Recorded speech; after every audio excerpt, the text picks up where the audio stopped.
October 23rd, 2007, Elvington, York. Local farmer Tom Piercy buys Dunnington Lodge, a site on the outskirts of the city. He sets out to create York Maze, a seasonal attraction for families to enjoy. But no one could have prepared him for the tragedy and despair that would follow his good intentions. October 26, 2010. 3 years on from the maze's conception, and Tom Piercy looks to expand into the Halloween season. He sets a team to work on digging foundations for the maze's first haunted house. All goes well until something stirs beneath the soil. Thick white bones begin to surface. Bones too big to be cattle or any farmyard animal. Small primate rib cages, long winding spines, and piercing teeth on crooked jaws. Unfazed, the unnerved farmer continues with his dig. October 28th, 2010. Tom's mind begins to linger on the digger's findings.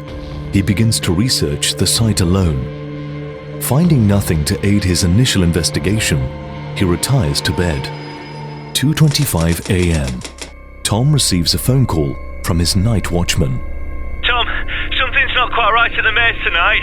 There's all sorts of stuff going on. I'm hearing noises and animals and screams and stuff, and I thought there must be someone on the side, but I can't find anyone. I don't think I can do this much longer. I'm going to have to leave. I'm sorry to let you down, Tom, but I just don't want to stick around. After that night's horrifying events, the petrified watchman vowed never to work at York Maze again. This tipped Tom over the edge. He wanted to get to the bottom of the disturbances immediately, so he sought his solicitor's aid. There, in a heap of documents, diaries and plans, the following harrowing story formed before the farmer. October 22nd, 1873. The CW Tawneys Travelling Circus journeys north for its final performance of the season.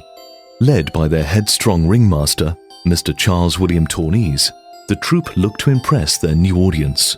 Charles has his eye fixated on the Knavesmire in York, yet their season was going appallingly.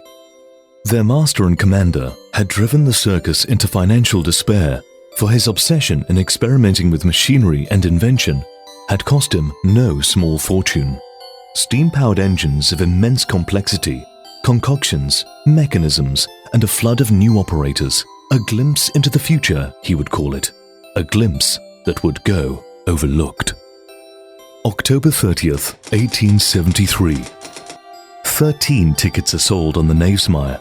Charlie and his machinery are heckled and booed from the stage yet again. Leaving his performers at the roadside, a downtrodden Charlie flees to the Ye Olde Star Inn on Stonegate to collect his thoughts. Grabbing a drink, his eyes fall upon a group of rowdy locals playing cards and drinking whiskey. The barman informs him quietly that the man at the end of the table is one Leonard Dunnington, a farmer, a drunk, and a gambler. Charlie's eyes glint. An opportunity to win a fortune. Joining the table, Charlie gets to grips with the game. A master of trickery, sleight of hand, and illusion, he could soon turn the table in his favor. Hand after hand goes by until Leonard's stack drops short. Charlie is on top, and as planned, everything is going his way. With nothing left, an angered Leonard drinks deep into his liquor.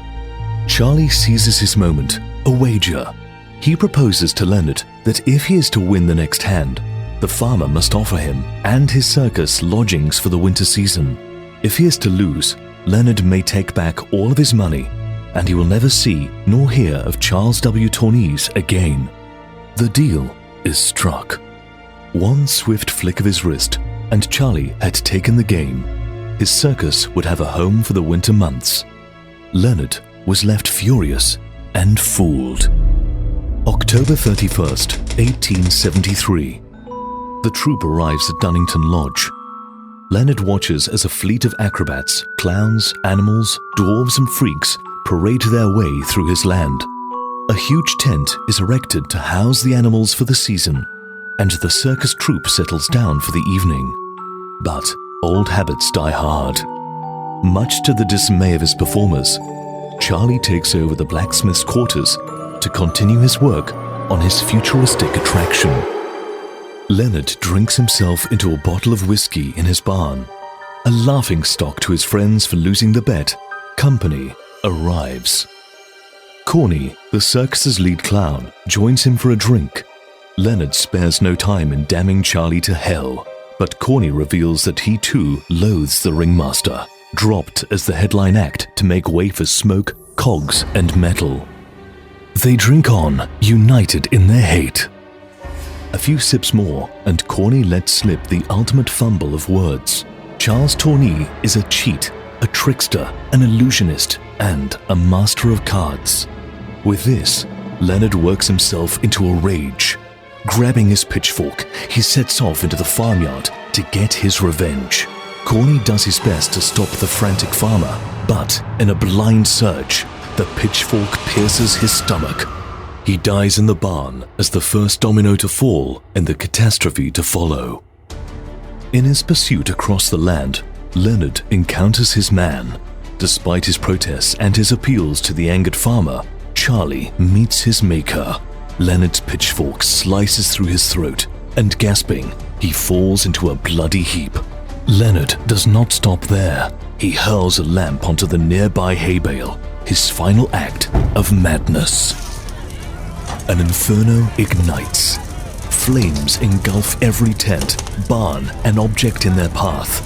Dunnington Lodge becomes a ball of smoke and fire. The animals perish. The performers are crushed and choked. The circus troupe suffers due to Charlie's trickery.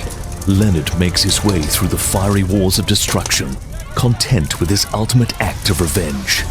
Bottle in hand, he watches his lodge burn to the ground. 37 men and 12 women died on that night. They were all buried on the farm. Performers next to their ringmaster, animals next to their keepers. Leonard Dunnington was arrested, trialed and hanged at Tyburn Gallows at York Castle for the massacre at Dunnington Lodge. He died alone. It is not known where he is laid to rest. And now, it's said that 200 years later, in the unearthing of the burial ground of the C.W. Tourney Circus, Tom Piercy has unleashed the spirits of the dead, freeing their restless souls.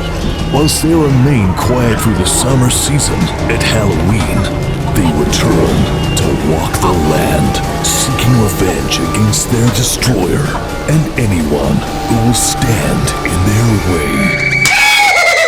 Will you be brave enough to enter York Maze's Hallowscream?